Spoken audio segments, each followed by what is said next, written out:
Hello.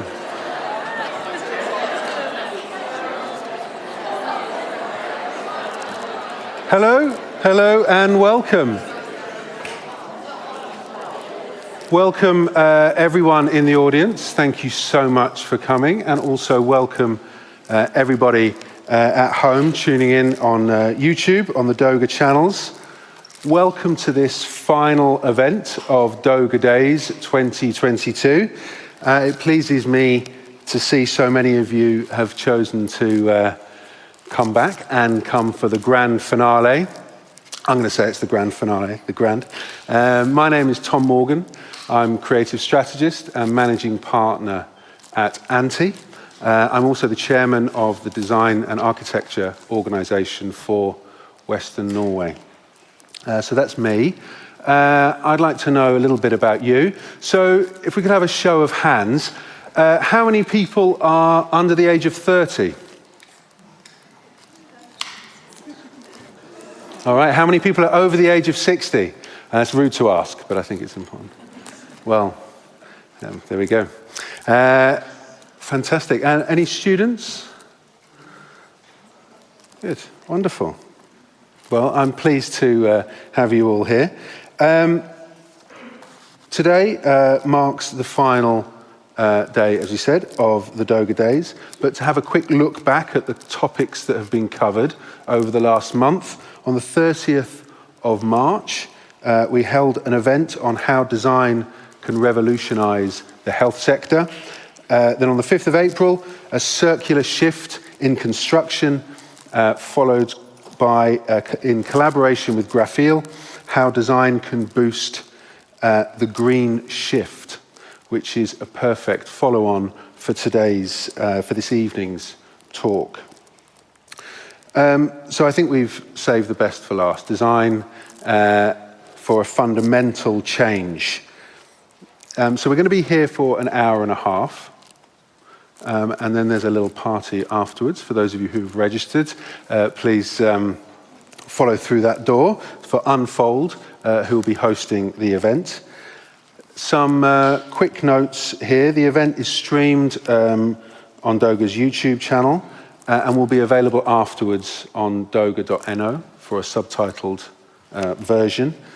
The conveniences are over here, and the emergency exits are this way. And the emergency exit is a perfect segue for introducing this topic of design for fundamental change, because in a way we want to avoid the emergency exit. So for more than a century, human-centered design has been the dominant innovation approach.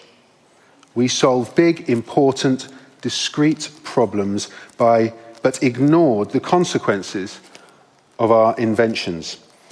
That approach is unsustainable. Visionary designer, author, educator, and artist Bruce Mau has evolved a life-centered design methodology that encompasses not just humankind, but all of life on the planet. Taking into consideration the context and implications of what we create across the entire ecosystem. His 24 massive change design principles provide the mindset and toolkit to practice this approach in your work and life of any type of project at any scale. Across 30 years of design innovation, he's collaborated with leading organizations, heads of state, renowned artists, and fellow optimists. The Washington Post called him a prolific and influential designer. We are privileged to have Bruce with us this evening from his home in Chicago. Thank you, Bruce. Thank you. Thank you. So I'm going to be talking about a kind of methodology of change that we've developed over a long period of time. I started before the computer was introduced to the workplace, 40 years ago. So I've been in this kind of transformation for several decades, and it happened very organically for us. That I started as a graphic designer but more and more our clients asked us to help them design what they do, not only what they look like, but really thinking about, how do we change what we do to tell the story we want to be part of. So recently we published a book called MC24, 24 Principles for Designing Massive Change in Your Life and Work. It really is about changing, everything that we do. Practically everything we do today still needs to change. We do most things as if we have unlimited resources and we own nature. That idea of actually being above and separate from nature and owning it as a kind of landlord of life is really a thing of the past. We work as if waste is not a problem. We don't even think that waste is an idea, but we invented it, and we need to uninvent it. We treat nature like a pantry and a toilet, paradoxically. We think short-term, party like there's no tomorrow, and pass the check to our children. We dump problems we can't solve into places we can't see. That is our operating system, out of sight, out of mind. If we can't see it, it's not a problem. And many of our solutions create more problems than they correct. Things really do have to change, and they have to change now. So let's think a little bit about context. We start with the most important fact of the 20th century is a five-fold increase in population that we have now, almost 8 billion, and you can see we're going to roughly 10 by 2050. And most of that growth will be in the developing world, in the less developed world. That's the blue line. The red line is the more developed, where it's kind of flattening off. But so the challenges are going to increase. I like to say we have success problems, not failure problems. The red line on this diagram is population. Everything else is resource implications from 1750 to today. And what you see is that all of our kind of impact travels with quantity.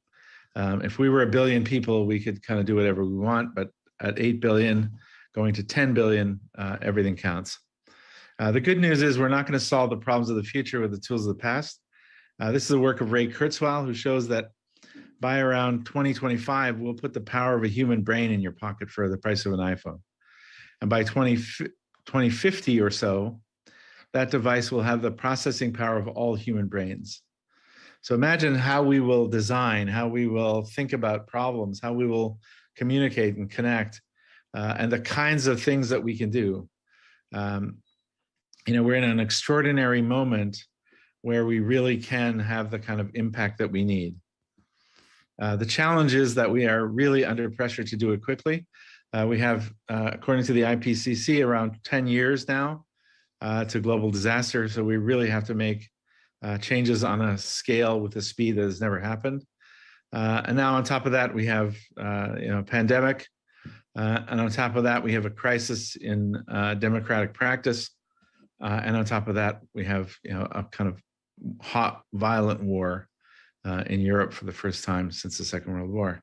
And so you have this kind of what we call the crisis stack that gives us a completely new kind of problem.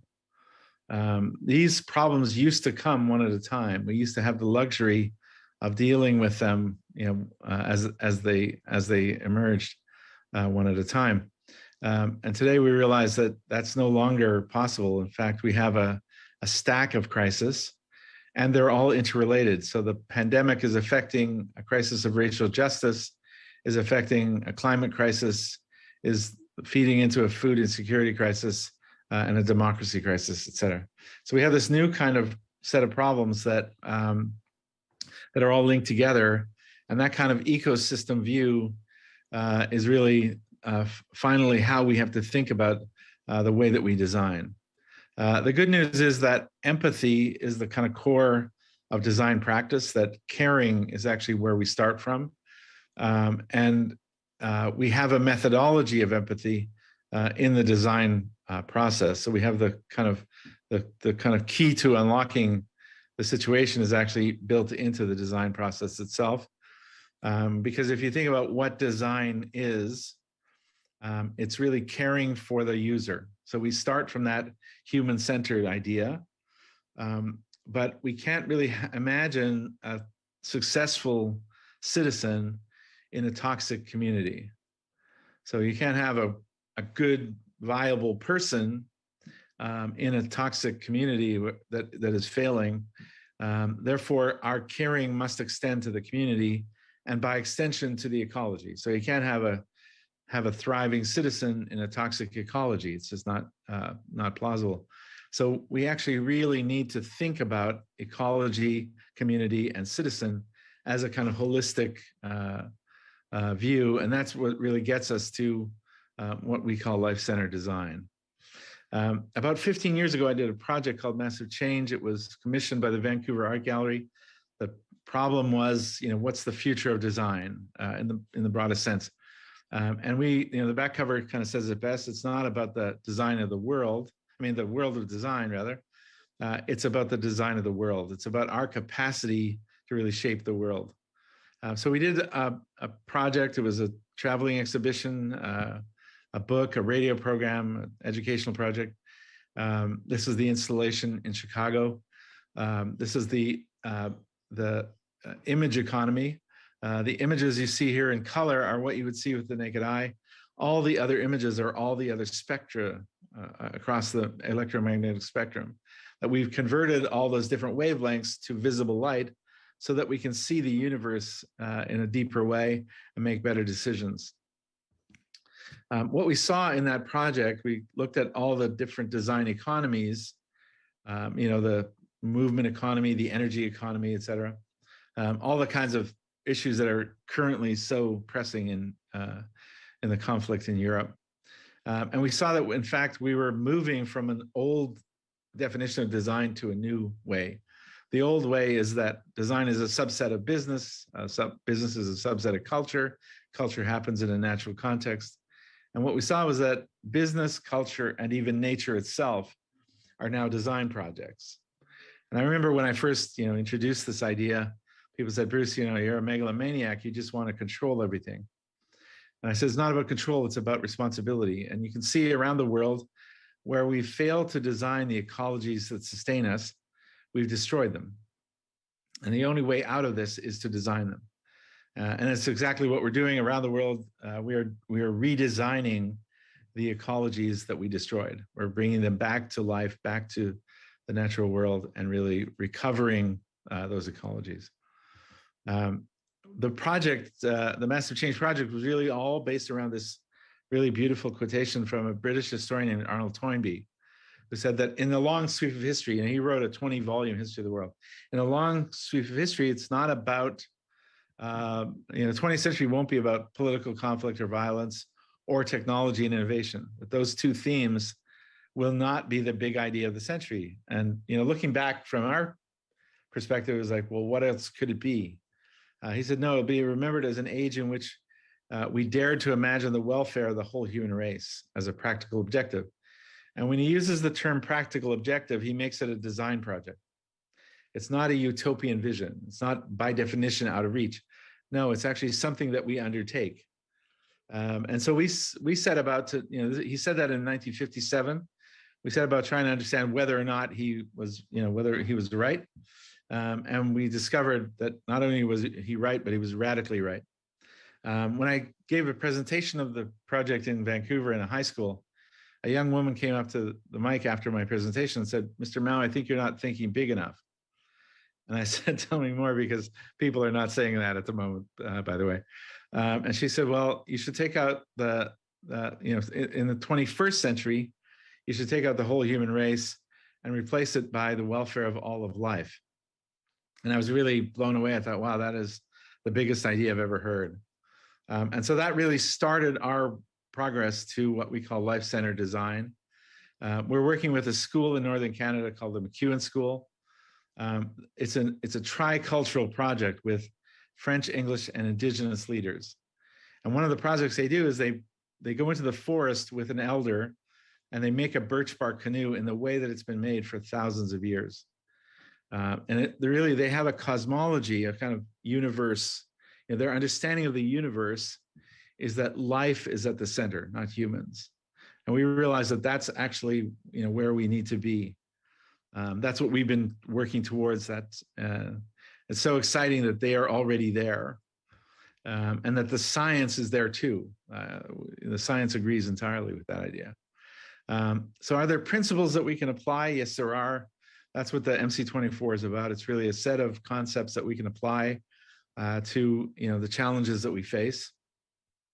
And it really came out of 40 years of work of trying to understand and solve very, very complex problems.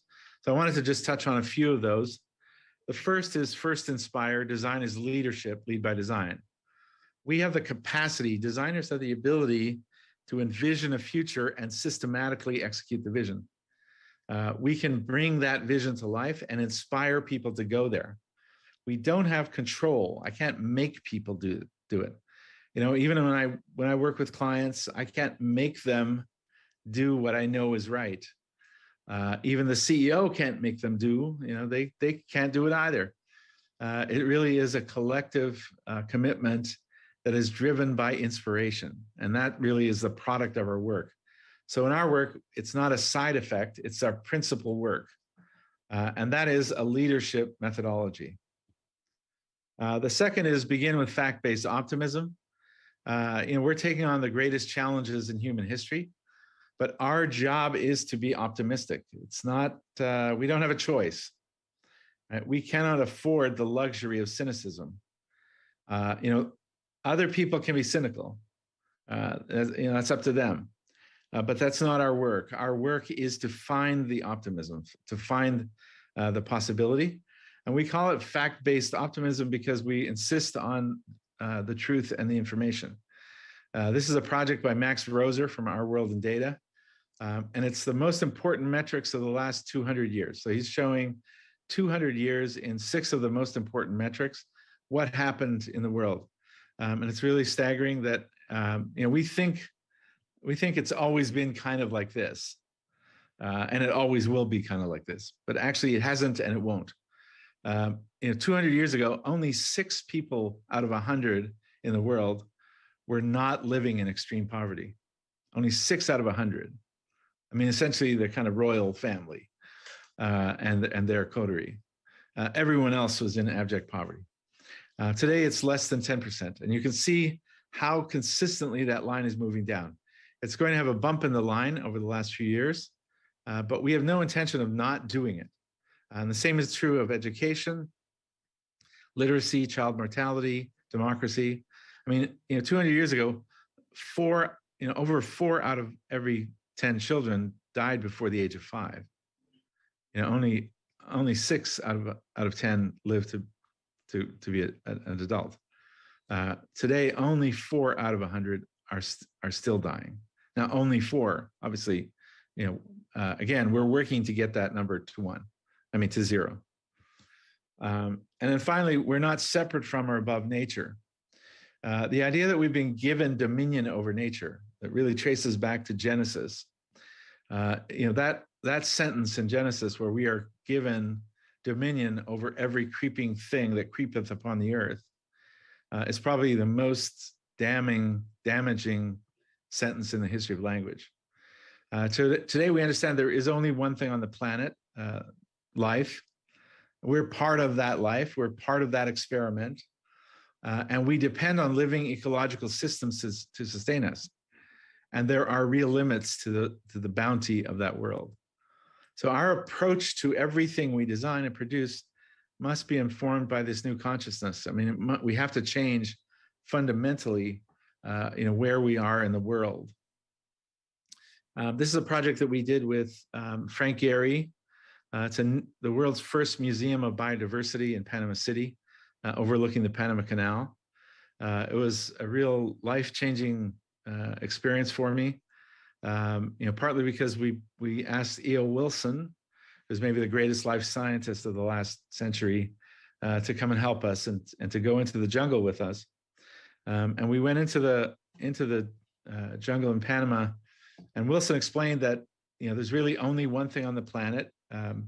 It's life, and life has an experiment going with form. And we are one of those forms, nothing more. We don't have a special status. We're not exempt from the rules. Over 99% of all forms that have ever lived are now extinct. So, more than, more than 99% of forms have gone extinct already. But life has an experiment constantly inventing new forms, and we're one of those. And what he explained in the end was that that rock is slow life. That after you die, you go back to rock in the long term. And while you are alive, you are fast rock. You are rock animated with electricity. And that's really who we are. We are this special form of life, but we are not separate from or above the natural world. We are part of it. And we have to rethink everything that we do to really be in this new kind of mindset. Copernicus, hundreds of years ago, discovered that the world does not revolve around us. And he put forward the heliocentric, the sun at the center of the solar system concept, and he proved it out. But we've been kind of trying to prove him wrong ever since, trying to say, no, it's all about us.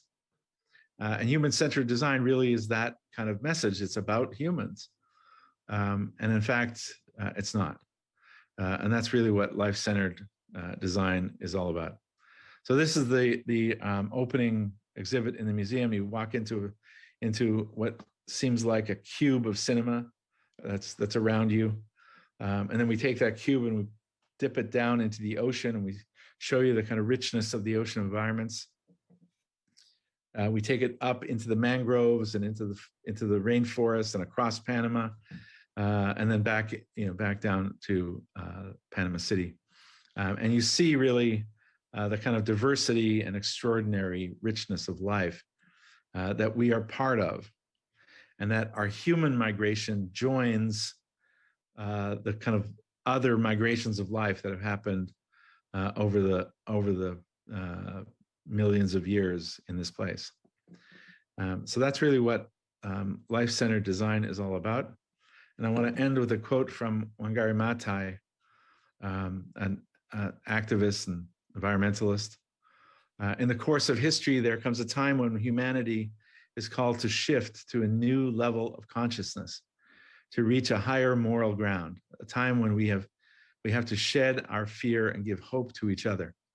That time is now. Thank you.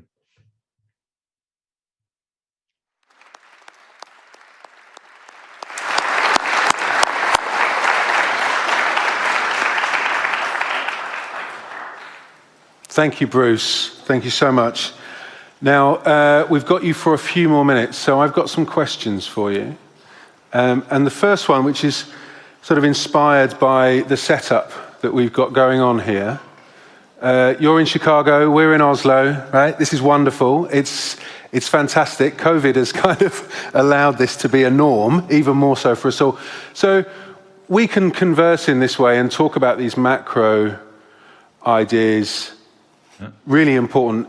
And how in this information age, it's a great privilege when we're confronting shared global challenges. But what advice could you give us in sort of squaring that circle, wrestling with living in a global information reference age, but also the importance of acting locally and contextually?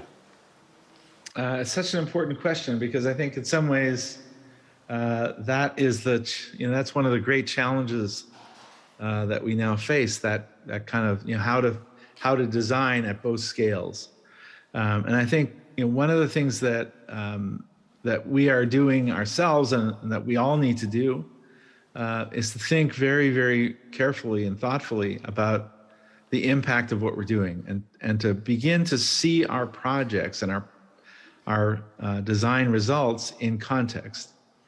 What we did in the design methodology over the last 50 years in a big way was to make the brief, the kind of project, the problem, as discrete as possible. In other words, we took a problem out of context. We took it, we kind of grabbed it and said, let's take it out of context. We'll make it into an object, a discrete thing. And then that allows us to use our design process to wrap a solution, to lock a solution one-to-one onto that problem. And then we put it back in context, and we are shocked that there are all kinds of implications that we hadn't imagined. And so what we're really trying to do is to go the other direction, to say, let's make the brief as complex as possible. Let's make the challenge as real and comprehensive and systematic and ecological as possible, so that we really understand that object in context, that problem in an ecology, not an object. And by thinking the ecology, we begin to define the problem differently, and we start to really design projects that are designed in context and designed as a form of life that supports life, that doesn't destroy life. So, I mean, you've got a large audience today in Norwegian sense of about 400 to 500 people here and online joining us, who are all, I think, this is you're sort of talking to the choir in many ways. We're all sort of really feeling this responsibility, which is upon us, and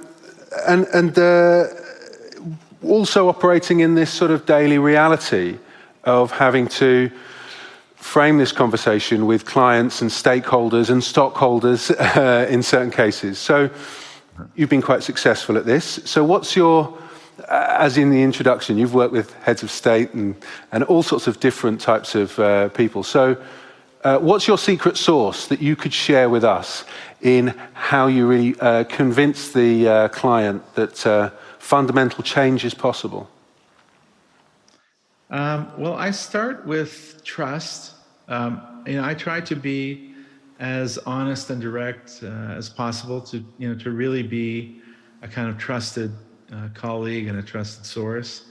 But I think the other thing that we have to kind of take hold of is that the challenges that we face are the biggest opportunities in history. They're not only the biggest opportunities to contribute to life on Earth and to make history and do all those good things. They're also the biggest business opportunities. I mean, the people who will solve these problems will create wealth on a scale that the world has never seen. And so the opportunity to actually be part of that, to be part of that opportunity, to contribute to it in some way, is also an opportunity to create wealth, in an extraordinary scale. And I think we should not, we shouldn't diminish that. I mean, that is one of the great incentives in our system. And so let's use that to help people do it. We're just publishing a book called The Nexus. It's a collaboration with the Dean of Engineering at Northwestern, named Julio Tino. And the book is about how art, science, and technology need to come together to solve these new problems, that we need a new kind of culture of synthesis, which is really, life-centered design, a culture of synthesis so that we can take on these problems. Fabulous. Now, you said it's not about control, it's about responsibility. That was me. Now, I want to ask you a question in your role as an educator on that, because the ethical discourse of design in education and the responsibility felt by architects and designers is fantastically inspiring, but it's also fantastically stressful. And so, or arguably, right? Particularly for young designers and architects in education, right? So focusing on the craft of design and architecture, what are the key skills and development areas that you believe to be crucial for young designers and architects to sharpen? I didn't get an education. I went to college for 1.5 years, so I didn't really sort of have that kind of solid grounding. As a consequence, I don't know what the boundaries are. So I don't respect the boundaries. I just learn as much as I possibly can, all the time, because I'm always feeling like I'm at a deficit. And so I think constant learning is now a part of our life. We need to be constantly in an educational mode, in a learning mode. And secondly, I think communication. You know, we still think of writers and designers, and I think we have to stop that. Designers have to be writers. You have to communicate and inspire people to do what you're trying to do. Just doing it isn't necessarily enough. You have to tell them the story. You have to provide a narrative, a pathway, a way to walk down to that new place in a way that is going to be so much better than where they are now. And if you think about, like I did a lot of work with Coca-Cola. When I would go into the headquarters, everyone in the headquarters is doing really, really well because of the way it is now and has been. And what we're trying to do is say, no, let's leave that behind. We're going to go to a new way, a new place. Well, when I hear the words massive change, I get excited. But most people hold on to their wallet and back out of the room. They're not excited. They're afraid. So yeah. You have to help them. Yeah. And understanding that, starting with that empathy and helping them through language and telling the story and helping them see that place is going to be so much better than where you are now. Brilliant. And I've got one final question for you, Bruce, and I've got to ask you this because it's a little cheeky one, but it's a great opportunity. Norwegian design and architecture. So, what's your take on us? How are we doing? Right? How are we doing on this quest for fundamental change? Have you got any suggestions for improvement in our context? Well, you have to acknowledge the irony of Norway asking Canada for advice on this issue. Take the moment, Bruce. I think you're kind of orders of magnitude ahead of most on this. From what I know, I'm not an expert for sure. From what I've seen, the culture is so much more attuned to these kinds of issues. You've already kind of integrated a lot of this kind of thinking in the way that you live and work. And so, we have a lot to learn from you, I would say. Thank you so much.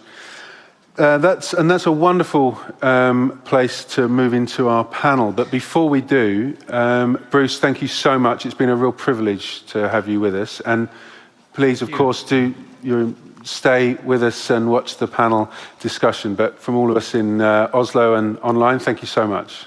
Thank you so much.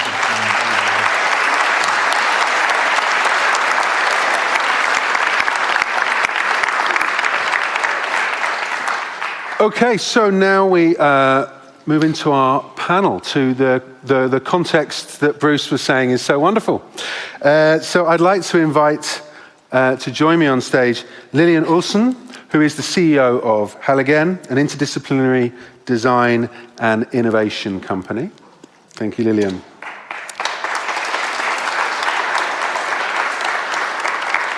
Aslaug Tveit, an urban designer and managing director of Lever Urban Design, a company creating socially sustainable cities and places. Thank you.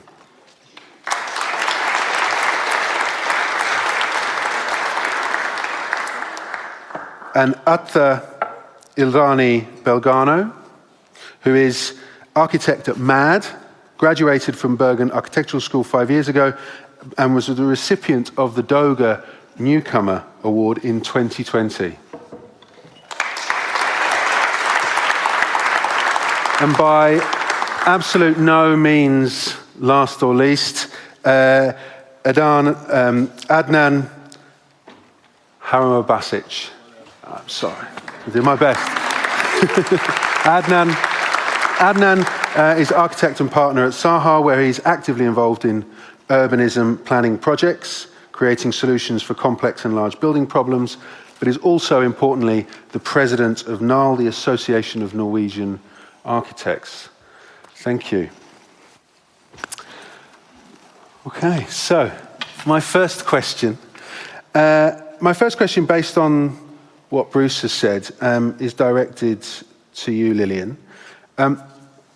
It seems that a lot of people of different generations around the world are losing faith in politics as a sort of medium to solve these challenges, and a lot of policies, I know that you have said also that the feeling that a lot of policies sort of underpin the status quo of these systems that need fundamental change. You lead a large, very successful design company here in Oslo, and you're working on public health projects, defense systems. These are big, important infrastructure projects.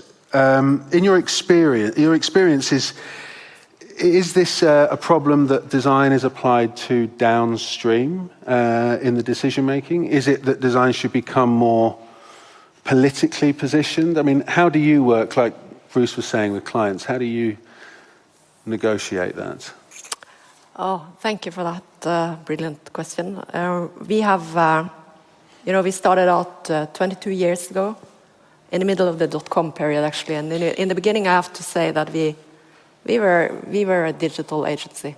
We were focusing on what everybody else was doing at the time, creating internet sites and apps and doing great usability. So I would say in the beginning, we were not like human-centered to that extent that we are today. We were probably more, usability focused. And I think one of the reasons was that most of the projects were actually bought by web editors and tech people. So we had a lot of projects that came in that was like tech-driven. So we were just told that this is the problem, go make this. Mm-hmm. And in the beginning we did that. But after doing SharePoint products for a few years, we had enough of that.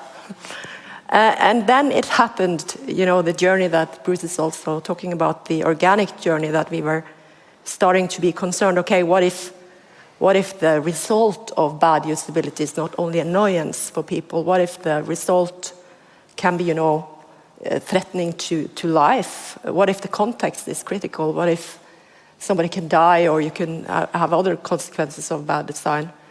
So at that time, I think that was around 2005-06, we started to add other kinds of competences and skills. We added human factors, psychology. We started to be, aware of what is the real collaboration between humans and machines, and how can we improve the human role in that equation. And I think that has been an important, first step towards, understanding the responsibility that Bruce is talking about.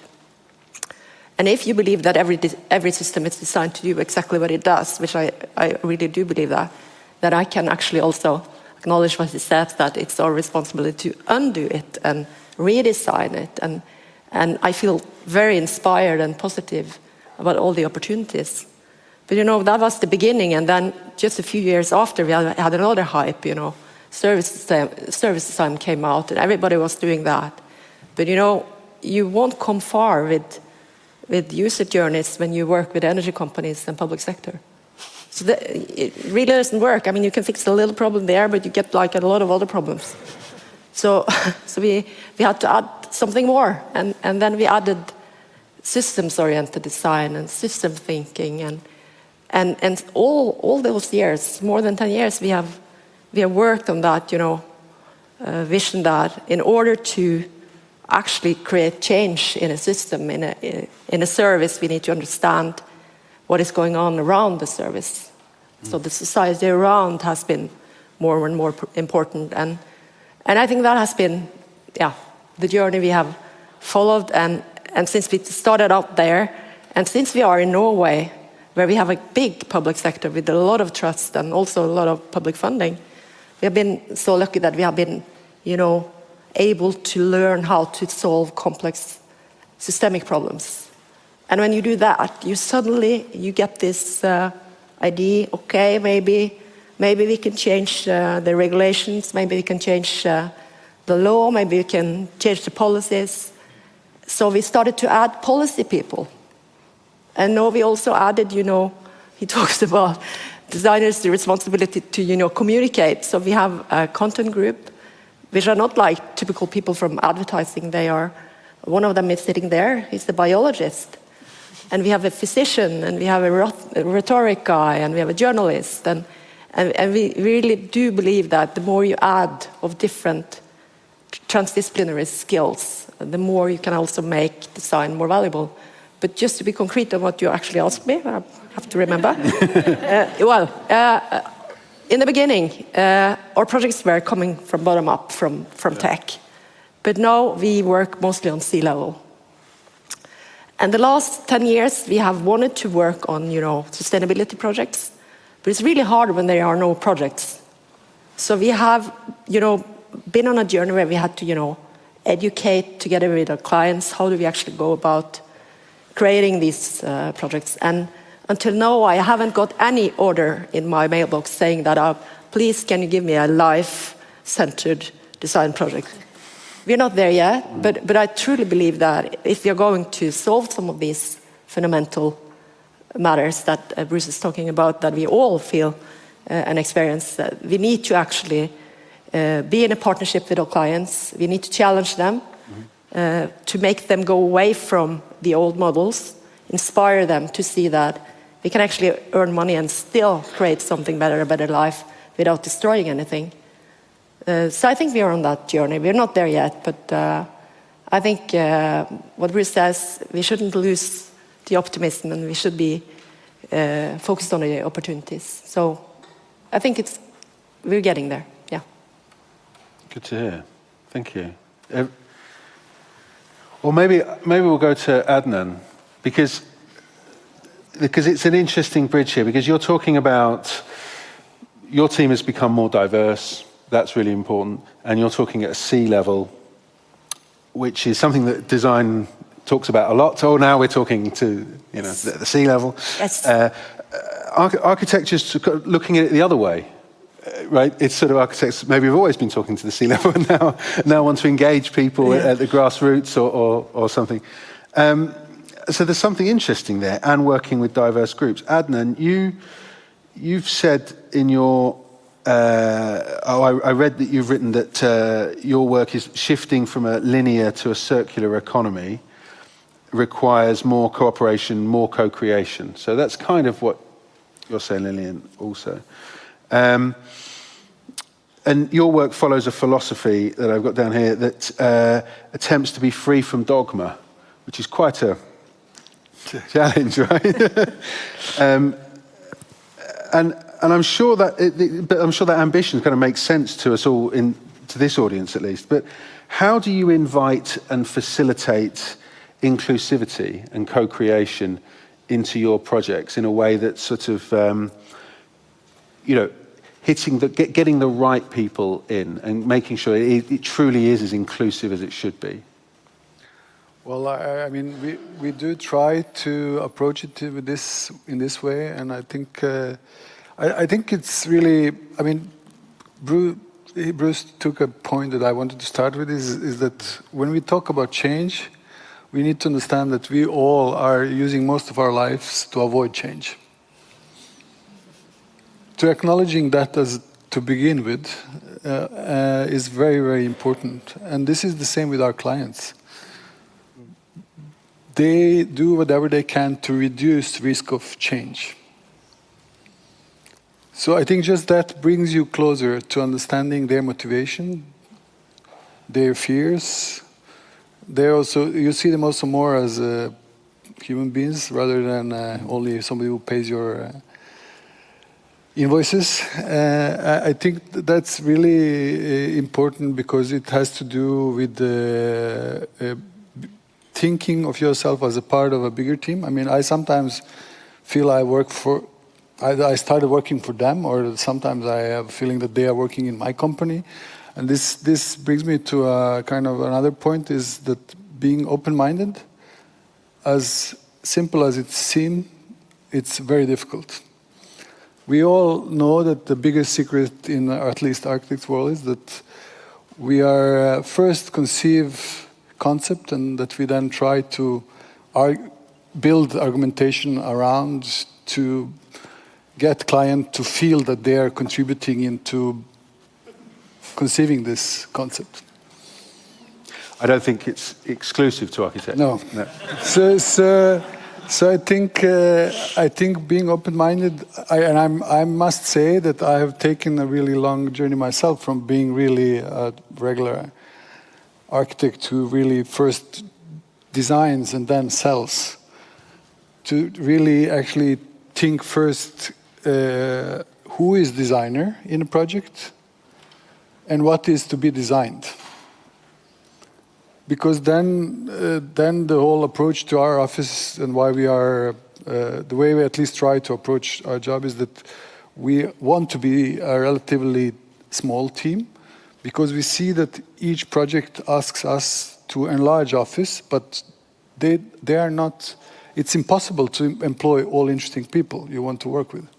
So then we start always with thinking who are people that are not in our office that we think would be valuable for the project. And in the beginning, in the starting phase, that's time goes into identifying these people that can bring interesting perspectives to a project you work with, in order to, in a way, both facilitate process, better process. We've worked with you guys, we work with the Halogene also in other contexts. So it's, I think there is a challenge in a way, because I think if we are open-minded and you know, allow ourselves to actually write these stories together with somebody and not really first write them and then propose them, something will happen and change then is possible. Because otherwise we keep doing things we've been doing the last 50 years. You know. I know you'll probably have something to pick up on that, do you? Do you want to take that later? I can just comment. I have a lot of afraid clients. Yeah, it's the same as you would say. A lot of people is not open for change as a point of departure. Mm. I think it's fantastic, this openness and accepting the fact that we are resisting change in practice, I think, and that being quite empathetic towards your clients is essentially like a key to this. And what we do and what we say may be two different things, and I think that's quite a mature statement to say. Thank you. Atle, your approach to urban development has been described as non-conventional or context sensitive, right? This is your master's thesis that was well celebrated, that led to you working at MAD. And you said an approach where development strategy grows out of local experiences, memories, and emotions. And one thing, I don't think Bruce mentioned it, but it is obviously in his book, but is that the mass migration of people now, you know, more than ever before, and that's from, you know, China to Chile, Norway to Namibia. It's the same all across the world, mass urbanization, that most of us live in towns or cities, communities, maybe even on continents, of where we don't have that local experience or that memory or those emotions generationally. How might that affect the way that we design culturally and ecologically, do you think, to make that fundamental change, that we're not from this place or of this place? Is that how do you think about that? Well, there are many dimensions to that question attached. Also some personal ones. I think in a broader discussion about it, we will inevitably run into some maybe overarching notions of belonging, but also rootlessness.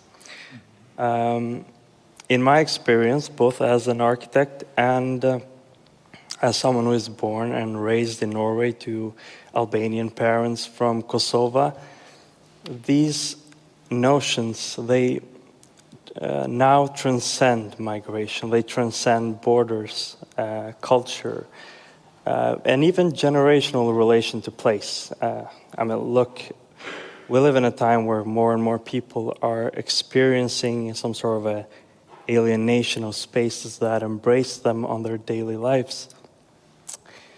And which that is a fundamental part of identity development, regardless of who you are and where you're from. And when you think about it, you know, all those cities and towns that you mentioned from all these countries, never before have they looked so alike, you know, and that rarely goes without taking its toll on local qualities, local rhythms, distinctiveness. That itself challenges or affect our sense of place, our sense of belonging. And in order to understand this, we have to understand the prevailing forces that have guided design and urban development across countries and continents for decades. So let me just explain briefly my understanding of it. In 2017, I developed and presented this master's thesis on context-sensitive approach on urban development, an approach that searches for the soul of the place and put emphasis on local rhythms and tendencies, and then carefully materializes using site-specific language, site-specific knowledge, and understanding of society, community, individuality, cooperation, interaction, human behavior, into these dimensions that we call form and space. So a design that not only is strengthened, but is also strengthened by the surroundings. Now, the interesting part about this is that while I was developing this thesis, I became aware that I was gradually positioning myself on the opposite side of what I now know is an intricate apparatus of established norms and practices that not only don't take into consideration, but also blandly disregard many of the before mentioned qualities and, frankly, opportunities, which I view as key to design and urban development. Practices today, for the most part, they rely heavily on numbers, on statistics, on analytics, surveys. Great emphasis is put on logic and rationality. And but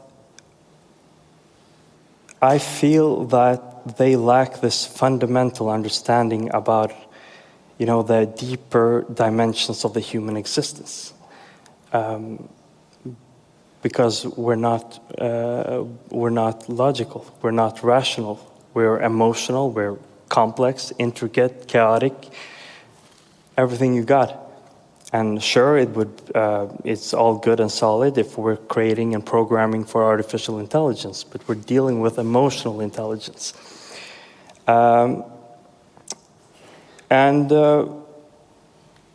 We need to better understand how people are affected by the surrounding environment, you know, how they ascribe places and spaces and even objects value, what connects them to place, and that these are affairs largely driven by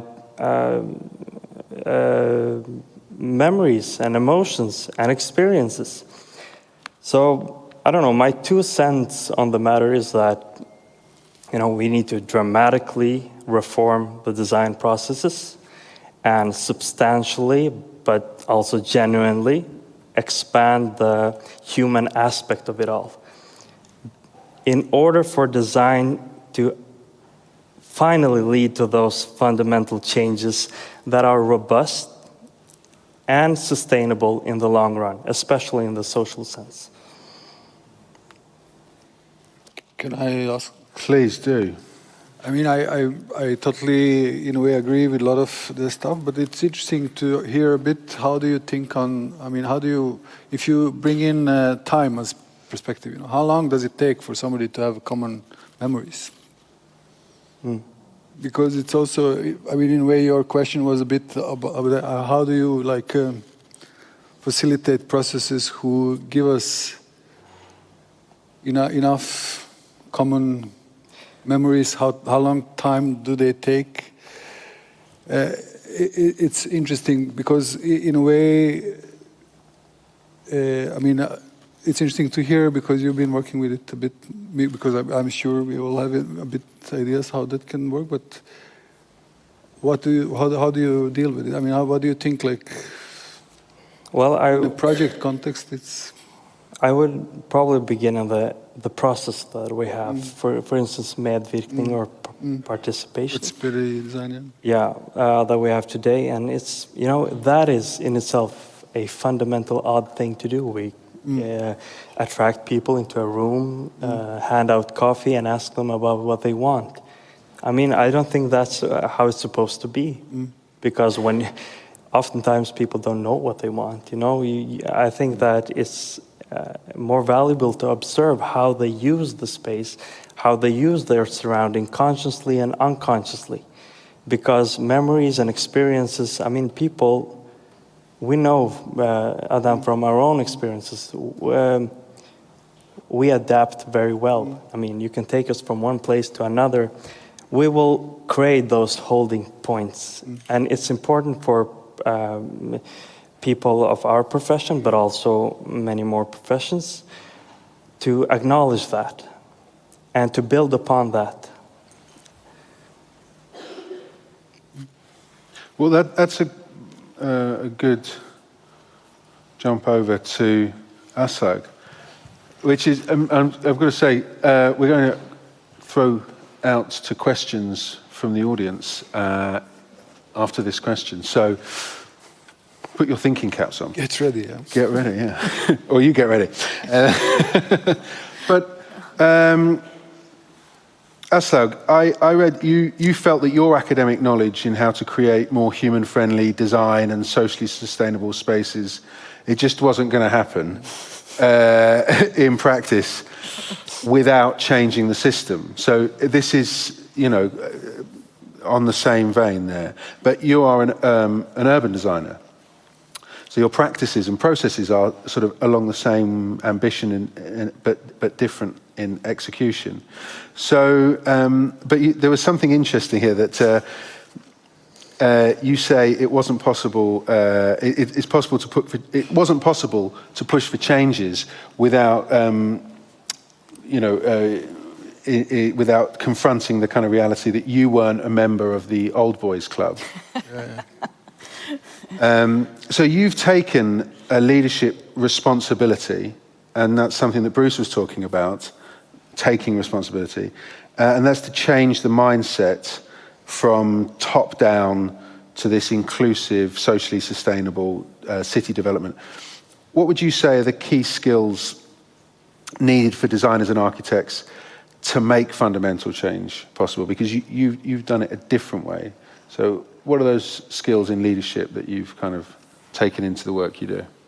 It's a big and difficult question. But I think when the last 13 years since I started Leva, I've been observing the discussions that are more and more in social media and also in these kind of rooms, and we have a tendency to speak out of everything that doesn't work, like bad architecture, bad, this is wrong, you are doing it wrong. And my idea has been more to kind of try to lead by example, and I know that I cannot try to exemplarize a whole city, so that's why that we are doing also much more small scale and do small actions and have big strategies and also communicate those small actions all the time, and being more a motivator instead of a critical person. I'm not very active in social media. There are many reasons for that. I get these messages as though you should comment on this. People are criticizing why you're doing participatory processes, and I'm just okay, but that I don't think it helps a lot. And about this, also how you get into getting clients to want to be a part of the change. It's not going out criticizing what they are doing. It's try to make a more safety net around them in the room, in the safe room, and then maybe tell them the truth and saying, this is maybe not the best idea. Maybe we should go this way instead of using Facebook.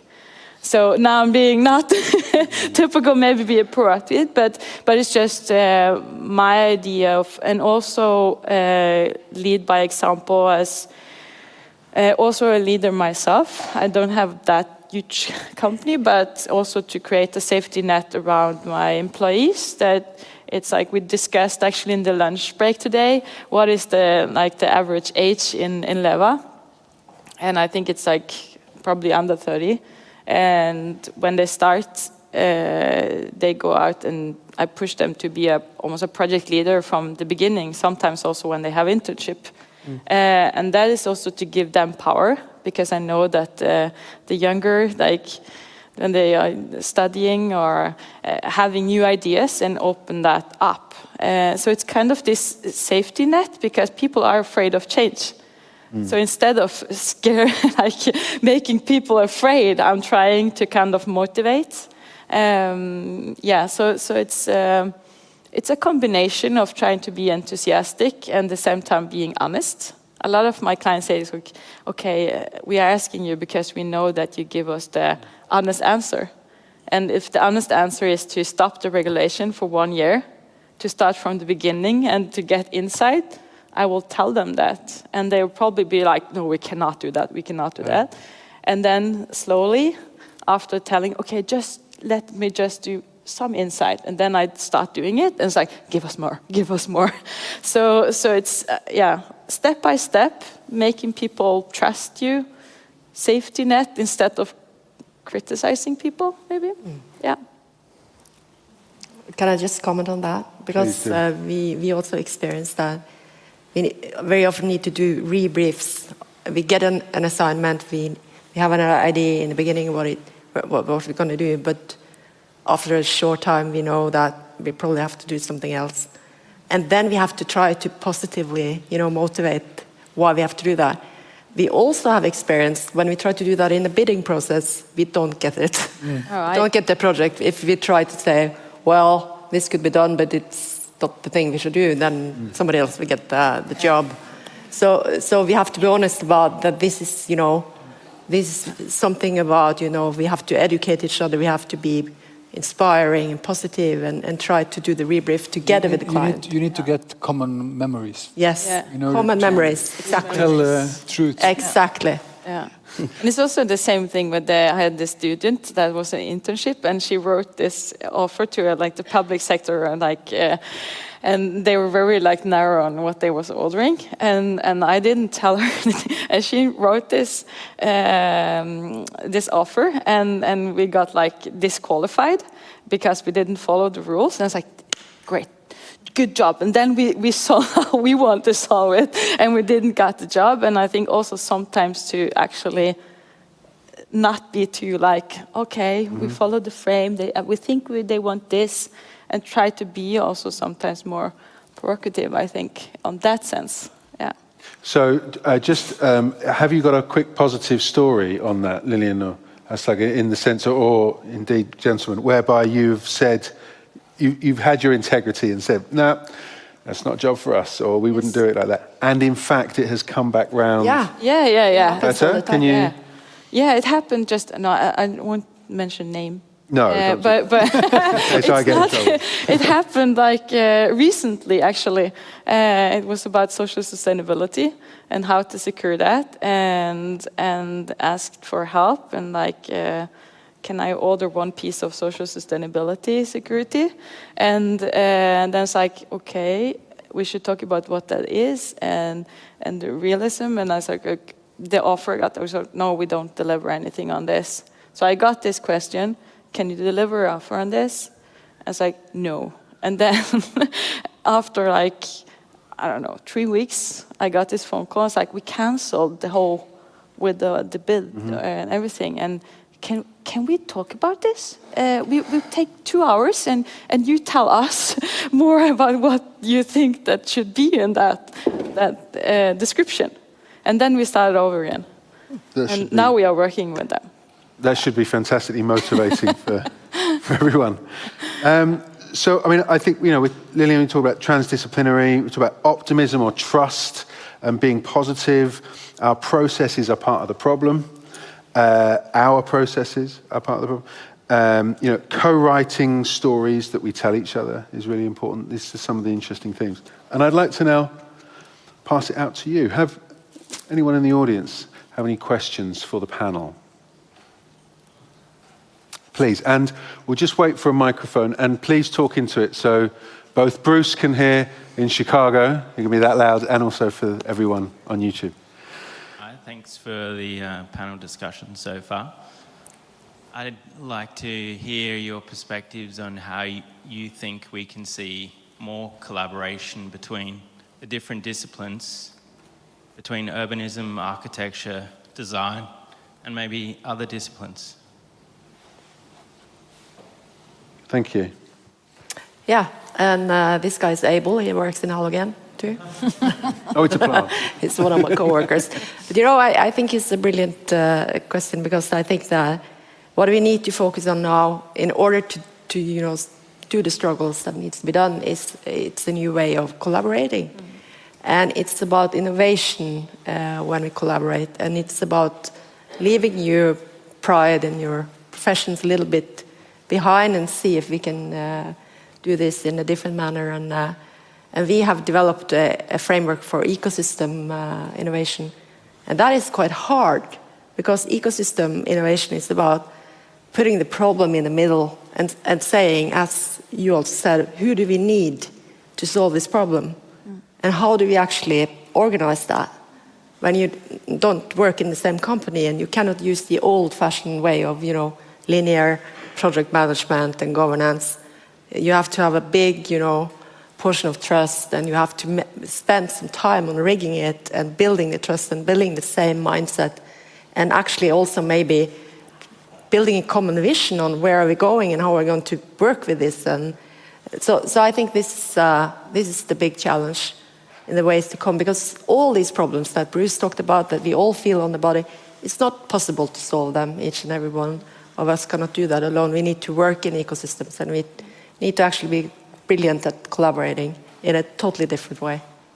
I think it's about changing how we see people and professional, like seeing everyone as a resource instead of being like, I am the architect, so I know best about this, or I am the... So I think it's about resources and people, and maybe not seeing like an architect, but what type of person that architect. We talked about it before we went in here, and it's just an example with Batul that just started working in Leva, and she is a landscape architect, but she is also a bar owner. And she is like a colorful person, loving colors. So I think that is already changing, but it's more, from my perspective, seeing everyone as a resource instead of being too uptight, thinking about I have this master degree in this part and this part, and more be people-oriented. But there is something to do with the mental. I am in meeting rooms where there's 15 people thinking, now we are very working together, and everyone is just informing each other. The engineer talking about this, and architect, everyone waiting for their tour to talk. So I think to manage to draw on the same paper and get people to draw that are not architect also maybe, yeah, I don't know. I can just say that in a way, like acquiring a friends, when you get professional, you need to think with who do you want to spend time with. Which engineers, which collaborators, who they are. Because not all of them, like not all of us, are fitting together or kind of answering to your needs. So I think in different ways we are all coming back to this fact that there is a relation between people at the end of the day. I mean, we all need to acquire tools when we are educated, we have experience, but at the end of the day, what happens in room and how well does it go, it's as much effect of how people manage to communicate together and feel safe and care for each other and understand. and kind of avoid underestimating people that you are collaborating with in a way, because that's, I don't know, but at least that's from my experience what's important. I don't know, personally, I think, of course, we should all try to work more across the domain with different stakeholders and people and professions that, you know, do different stuff. My first impression of the whole, as a newly educated architect, like the field, bransjen, it's so super fragmented. You know, everybody's doing their own thing. But I think we should include more professions that work like with the soft properties, like with the social anthropologists, you know, and people that work with, you know, different aspects of the kind of human condition, because it's getting more and more important. And to kind of link it to what you said about social sustainability, I think people gravely like misinterpret social sustainability. It's not about the ability to grow food on the roof or a cafe on the first floor. It's so much more than just that. I mean, sure, it looks nice, all these hypothetical scenes of joy and comfort on the illustrations, but social sustainability is so much more than that. It's about strengthening our community to, you know, work together, to tackle challenges together, to enhance kind of the preparedness of the community and strengthen the resilience. I mean, it's so much more. How do you implement trust in the buildings and the projects you do? Problem. How does closed neighborhoods affect the experience of openness and trust in our society? I mean, all those things. And I don't think that we can get that only through architects or landscapes architects. And we need the people who knows people in this process.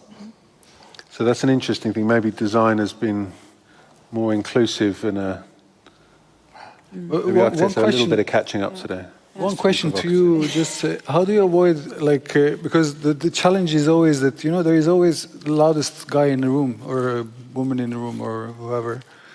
In this kind of processes, who kind of frames what's the fact? How do you manage to bring the guy who is quiet and in the corner, you know, to contribute? I mean, if you've had the experience with your project, because that's the challenge in a way. It's not the loud ones. They always say what they mean, and you know what they are worried about. I think it's, you know, different maybe, you know, from process to process, office to office. But like implementing what we're talking about now requires new organizational forms, like new processes, new way of thinking and engaging people.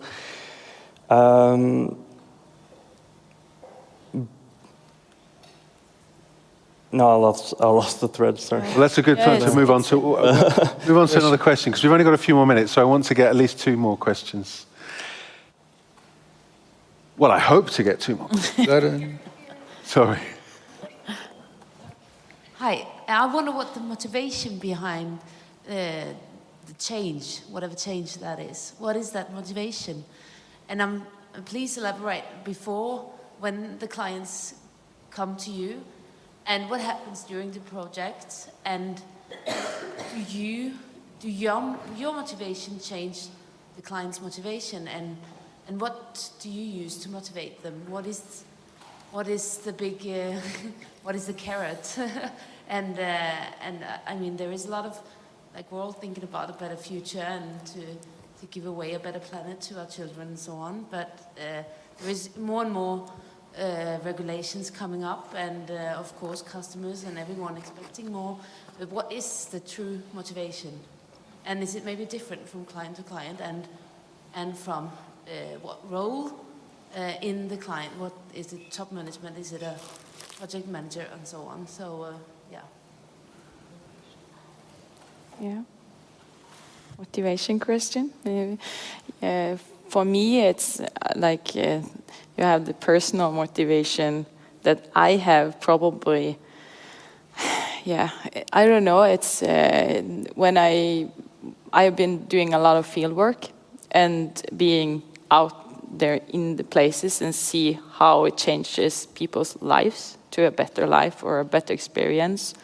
And that gives me a lot of motivation, being out there and see what type of changes you can actually do in our professional field. Changing, maybe sometimes like you get this comment that I almost changed my life when I talk to you because this is so, I see a possibility to get out of this, or working at Grönland, for example, last summer. So I think for me personally, I bring a lot of my motivation from talking to people. So the day I start to do field work, then I think maybe my motivation will in some way disappear. And when it comes to the client's motivation, of course, it's very different. But the urgency for change, like, okay, do you want to be in the front or do you want to run after all the people afterwards? Because that will be much more hard to try to change when the regulations are there. So my proposal for them, I know there is no rule for this right now, but it will come. And it's much better for you to start to work with the changes before the rule come. And it's like, yeah, that's a good idea. So it's not always like many people tell me like, oh yeah, you know, if they hire Leva and do a participatory process, they are just like checking off the box or something. And maybe some do, but I'm always focused on that they learn something. If they do that, and then we say bye-bye after phase one. So I think everyone learns something, and that's why I was talking about earlier that to not be so focused on criticizing that something is wrong in the process all the time, because then you never get people to try, because then there's no chance to fail. So I have clients that said like failed, and then come back. Okay, we learned. Now we want to do it properly. So I think like motivation is very different than personal. I try to motivate people also to say that, okay, this is serious business. We are developing this area, and people are going to be here maybe in 100 years. So maybe you should be less focused on the year's like budget, because yeah. Lillian. Yeah, just a short comment on that, because I think you are absolutely right, and I think that Bruce also talked about that we need to be optimistic, and we need to be opportunity driven, and people who are afraid or strained or stressed, they are not very creative. So what we do is we try to use foresight to, you know, describe a desired future that can be inspirational.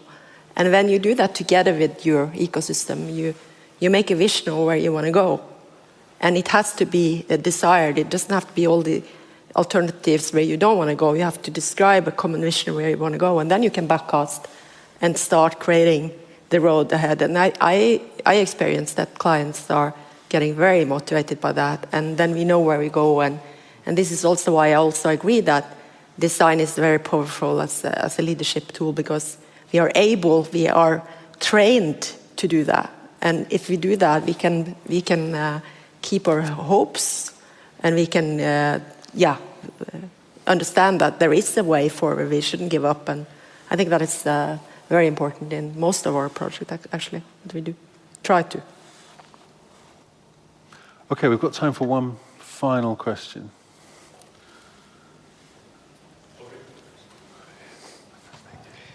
Oh, this side is on fire today.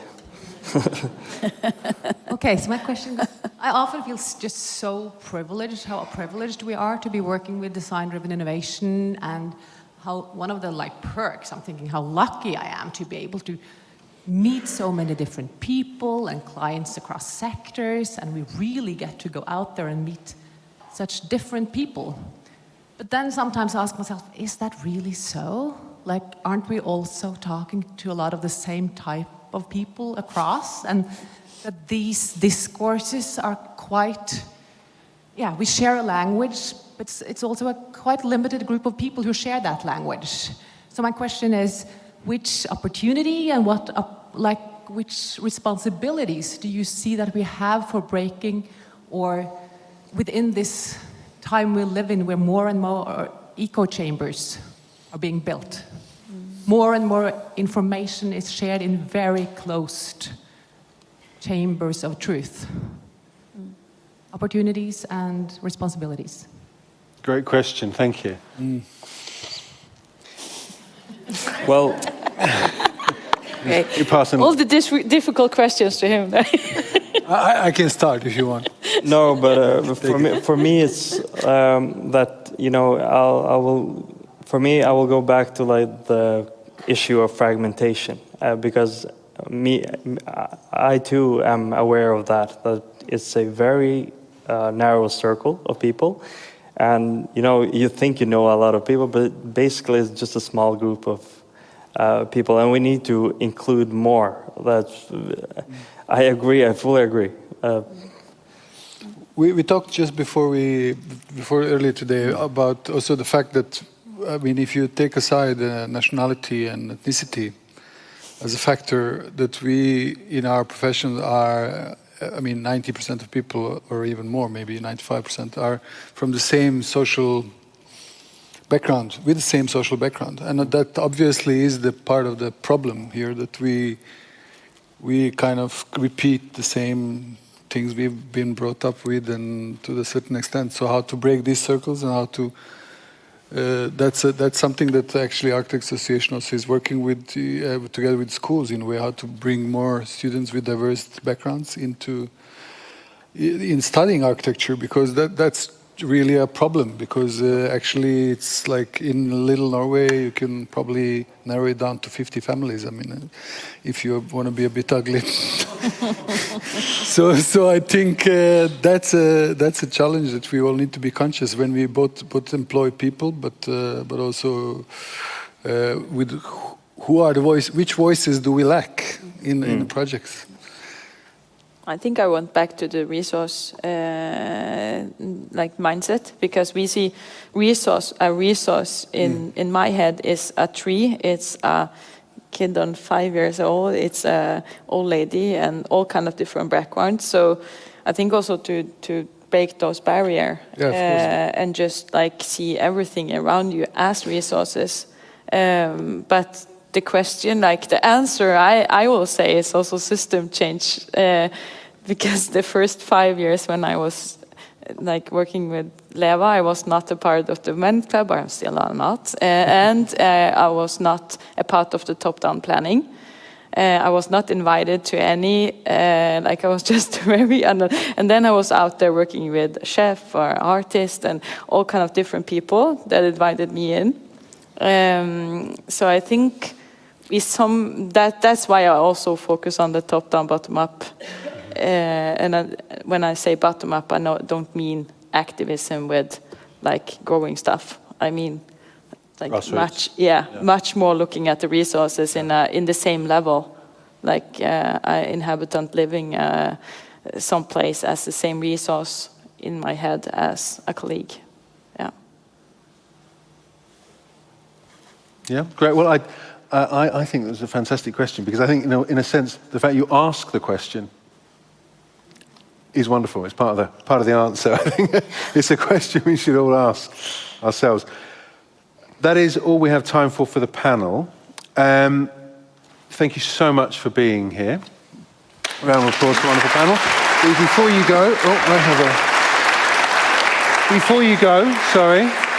you go, I need you to stay where you are. Sorry, I had a wardrobe malfunction. We have a little gift for all of our panelists.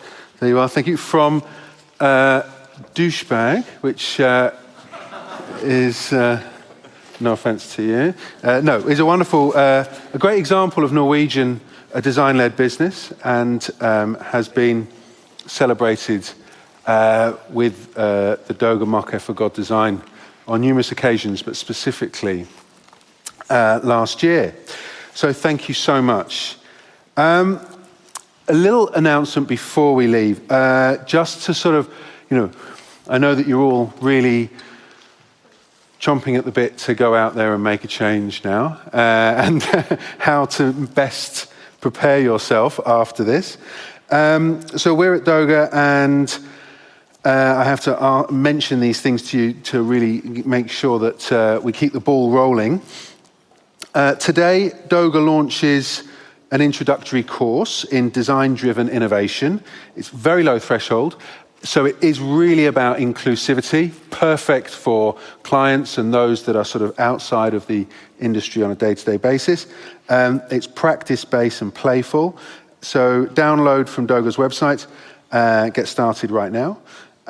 Or you can join on the 11th of May for a test run here at DOGA. Secondly, there are several financial support schemes for companies that want to make use of design expertise, so make sure you get aware of them, DIP, etc. So next Tuesday, we have a breakfast meeting where you can learn about this, and maybe that's a good way of motivating projects forwards with some funding. So check out the DOGA calendar. So please do hang around for the conversation. The panelists are going to stay around for a while, so they're here for you to ask those questions you didn't get to ask. There is an event, if you have signed up for it, next door. If you haven't, just try and get it.